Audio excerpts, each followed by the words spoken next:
இந்த கூட்டுக்குள்ள இருக்கிற பறவையை பாருங்க. இந்த கூடு தான் இதுக்கு உலகம், இதுதான் அதுகளுடைய கம்ஃபர்ட் ஜோன். இதுக்கு எல்லாமே கிடைக்குது, இந்த கூட்டை தவிர வேற ஒண்ணுமே தெரியாது. ஆனா ஆண்டவர் இதற்காக என்ன படைச்சு வச்சிருக்கிறார்? இந்த உலகத்தையே படைத்து வைத்திருக்கிறார். இதே போலதான் இன்னைக்கு அநேக பேர் ஒரு கம்ஃபர்ட் ஜோன்ல இருந்து கொண்டு இருக்கிறாங்க. ஆண்டவருடைய வார்த்தை வந்த பிறகு கூட அந்த கம்ஃபர்ட் ஜோனை விட்டு போவதற்கு பயம்.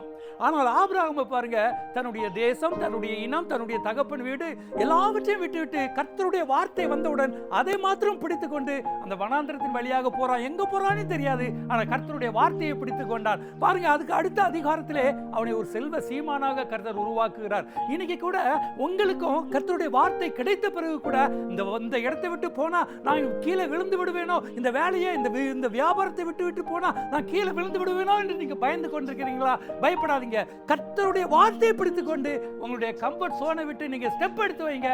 கர்த்தர் உங்களை ஆபிரகாமை போல ஆசீர்வதித்து உங்களை உயர்த்துவார். God bless.